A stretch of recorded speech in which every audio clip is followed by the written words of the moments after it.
Don't let this handsome young face fool you. I've been working with couples for a long time, and one thing I can say for sure is couples that experience infidelity are not the main reason people separate or divorce or break up. Actually, probably far from. It's all the little things. It's not the big boulders that prevent us from climbing the mountains. It's the little pebbles that are in our shoes that frustrate us so much we want to give up.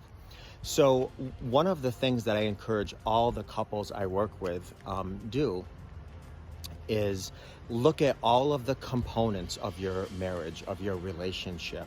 And if you were the person who had activity outside your relationship, then I can't stress enough how important check-ins are, how important reassurance is.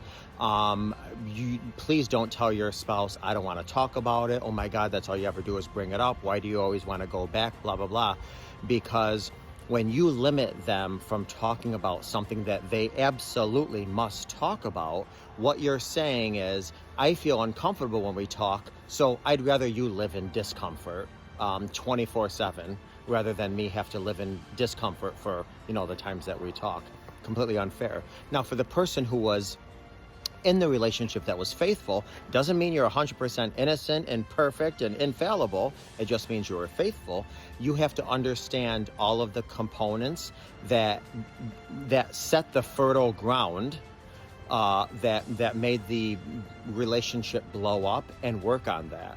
It's not an excuse, not a rationalization, not a justification. There is no reason anybody steps out. And if your spouse or significant other or partner ever tries to tell you you're the reason they stepped out, well, then they're either still in a fair fog or lack common sense. But that doesn't mean that the relationship itself doesn't need a lot of work. So together, you guys need to be on the same page to make sure you're not using this. Because listen, if you're the one that was in the relationship and you were faithful, you don't have a get out of jail free card of responsibility whatsoever. Infidelity is not the end all be all where everything comes down to, well, you cheated on me. That's a very convenient, weak argument. Yes, your spouse has long years of hard work, let me tell you. But that doesn't mean you sit back and smoke on a pipe and say, okay, now they get to rub my feet and bring me coffee for the rest of my life because they cheated. No, absolutely not. The relationship had a heart attack, and any time a heart attack occurs, it's everyone comes together.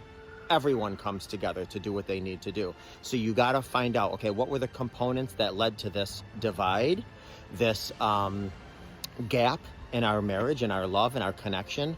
And we need to, instead of me fighting you over the issue, it's us together, coming together to fight the issue. Because Lord, trust me when I tell you, you can come out of this stronger, more connected, more happier, far more than you ever thought possible. See, what happens is when a lot of times in an affair, what happens is people break up and then they shout it through the rooftops. So-and-so was a dog. So-and-so cheated. So-and-so, was this and this and a coward. So I left him. Everyone wants to know when they leave somebody, or everyone wants to share when we leave somebody because they cheated. But when people work on infidelity and they work on staying together and rebuilding and reconciling and forget, people don't share that. So you're not in a class of your own if you're working and rebuilding. You're not a fool. You're not a sucker. You're not stupid. You're not this. You just are in a relationship where you're now deciding, instead of when something's broke, we don't throw it away, we fix it. And I think I've told you before about this kintsugi, the Japanese clay art form, where when something's broke, when it's glued back together, it's glued with a gold. And the reason for that is because there's beauty in our brokenness. But that's only if you both come together to do the hard work. And healing is absolutely 100% possible, not just to survive, but to heal and thrive. To where you look back on this in years and say, never in a million years, well, first of all, never in a million years did I ever think so-and-so would cheat on me. But never in a million years did I ever think I would stay. But never in a million years would I ever think I'd be this happy staying after my partner strayed. But you can have your happily even after. It's going to take some work. It's going to take some time, but it's worth it.